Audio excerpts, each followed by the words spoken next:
I'm Bill DeFoi. Welcome back in here to News Junkies. Our guest this time around is Henry Gonzales, and Henry is the Agricultural Commissioner here in Ventura County. And with that introduction, welcome in here, Henry.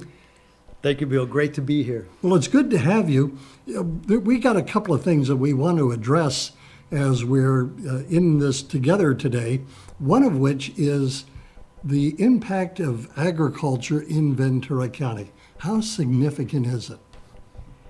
It's a great question, Bill. And let me begin by saying that agriculture here in Ventura County it makes Ventura County. If you consider all of the impacts that it has, beginning with providing us with this beautiful food that we eat here locally and that we send to folks not so lucky to live in Ventura County, folks all over the world that don't have the climate that is suitable to produce the array of crops that we do. But primarily, agriculture here in Ventura County provides us with the beautiful landscape as well as all these healthy fruits, vegetables, and beautiful ornamental plants. To that point, Henry, you were telling myself and the crew that I work with before we sat down to do the interview that Ventura County actually got a designation as being what? Well, that was really great. The USDA put together a report based on a survey of the climatic conditions in all the counties in the country, and what we here in Ventura already know is the best place to live. Absolutely the best place to live. And that was really underlining what I believe most of us already know, and that's why we're here. Well, I know in the almost 50 years that I have lived in Ventura County, I tell you, this is such an ideal place to live, although lately we've had a little bit of a heat wave going on and expected to continue. Now, the crops that are grown here in Ventura County, which are the ones that are most predominant? Well, strawberries by a long shot is our number one crop and has been since 2001. Next up is, there's always a bit of a competition here between avocados, lemons, and now raspberries coming up. But we've also had nursery crops are big for us here, always in the top 10, as well as peppers, tomatoes, cut flowers. And then here the past couple of years, we've had cilantro in the top 10 the past couple of years. That must be with all the salsa that's being made, which, by the way, I understand is the number one condiment these days all across the United States. I heard that too, and makes perfect sense that cilantro would be an up-and-coming commodity for us here in Ventura County. What about other forms of citrus like oranges, limes? We still have some other citrus like mandarins are actually a citrus that we have more and more acreage of. Valencia's not so much anymore. It's not as profitable anymore. That's reduced in acreage here the past few years. But then we have some grapefruit as well. But lemons is our main citrus crop here. We are the number one lemon producing county in the nation. Wow, that is truly amazing. Let's shift gears just a little bit. I want to find out the significance of the drought that we've been having in Ventura County. How has that impacted the agricultural community? Well, the drought has impacted the agricultural community in a most real way, in that you got to have water. You got to have water for farming, and when you don't have water, that of course is a big issue. So that is hurting us. There's less water, and then also the quality of the water is most important for us. I was mentioning strawberries earlier. Strawberries are a very salt intolerant crop, which means that the quality of the water becomes that much more important for strawberry production. So we can't really have poor quality water, and the drought has brought us poor quality water. As the water levels drop down, the solute levels go up, and there we have a recipe for bad water. And so that would have an impact on the production of strawberries, which, that could be less profitable for the farmers and perhaps even more costlier to the consumer. It does have an impact, and it may have an impact, believe it or not, on other crops. Because if you can imagine, you have a crop like strawberries that requires better water, and you have other commodities that are not so picky about the water that they can grow with. And so as a farmer, you're paying for the highest ag land in the country. What do you grow? If you have good water, do you grow celery that has a lower return, or do you grow strawberries that has a higher return? I think that most would grow the strawberries if they have the quality water as opposed to growing celery. So in that example, celery would lose and strawberries would continue to gain. As you take a look over the landscape of Ventura County, can you give us kind of a ballpark as to how many acres are out there dedicated to agriculture? Yes, we have about 190,000 acres dedicated to agriculture, and that is between approximately 93,000 acres that are irrigated and about another 97,000 that are not irrigated, except for whatever falls out of the sky.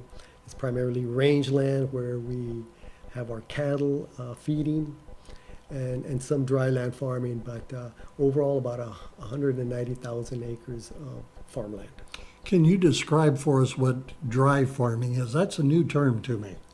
Well, dry farming is maybe a misnomer in that it's not totally dry. Dry land farming depends on whatever falls out of the sky, as opposed to irrigated farming, which you irrigate. Here in Ventura County, thankfully, we irrigate with groundwater, which is superior water than water that flows through ditches and canals to get here, because that picks up solutes. So we use primarily groundwater to irrigate. So dry land farming, whatever falls out of the sky. So you can imagine here with these back-to-back-to-back years of drought, nothing is falling out of the sky, or very little. And so dry land farmers are hurting pretty much. Well, as you take a look towards the end now of 2015 and going on into our next year in 2016, has there been any reports of the drought perhaps coming to an end or getting even back to a more normal rainfall?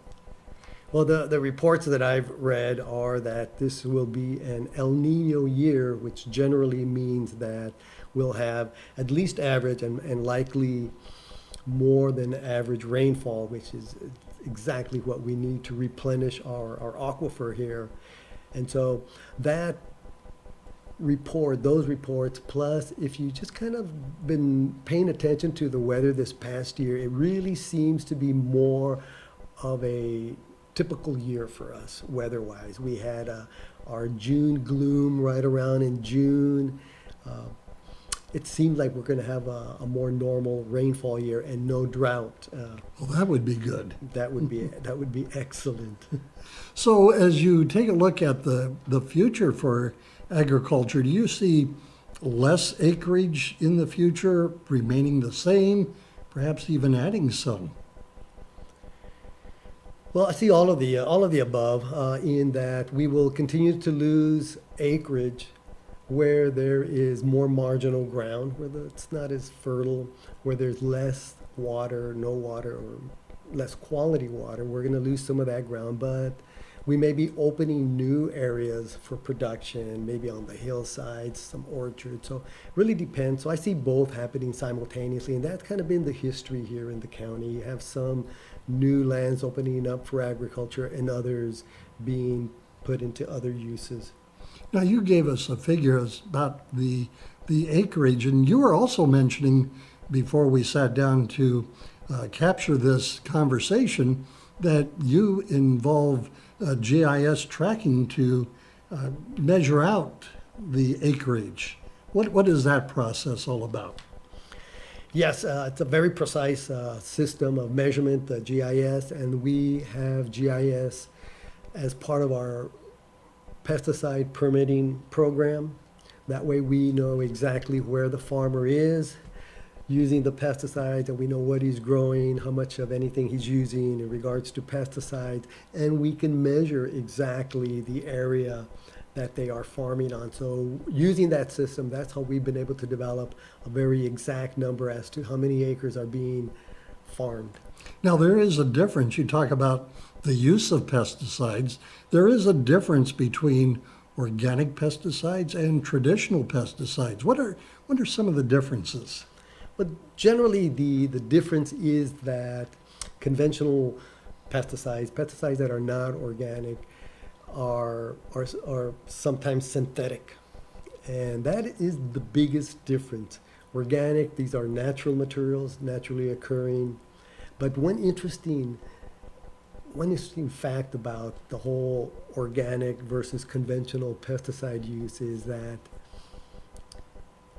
when folks convert to organic, they find that sometimes they have to use even more pesticides more often than when they were conventional. And the reason is simple. It's that conventional pesticides are generally more toxic.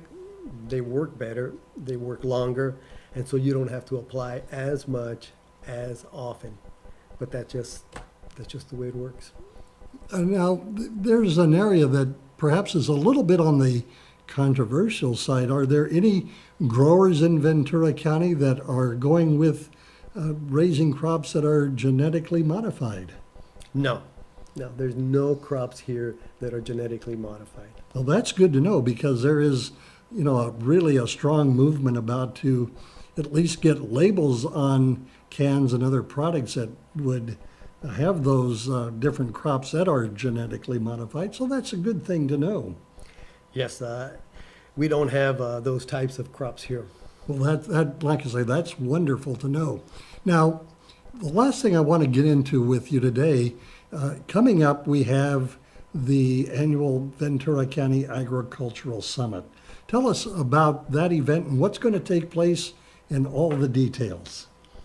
Well, that's going to be a great event. I'm looking forward to this event. It's going to be this Friday, September 11th, and Saturday, September 12th. There's going to be two events. It's going to be a 2-day event.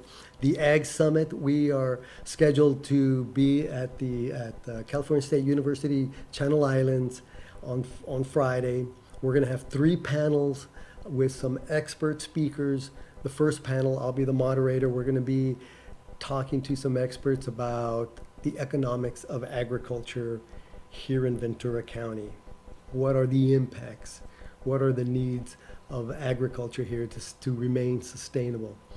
That's the panel that I'm moderator. There's 2 other panels. One will be talking about the distribution, both from a small and a large perspective. Small distributor and then larger distributors, and all of the issues involving distribution of these farm products.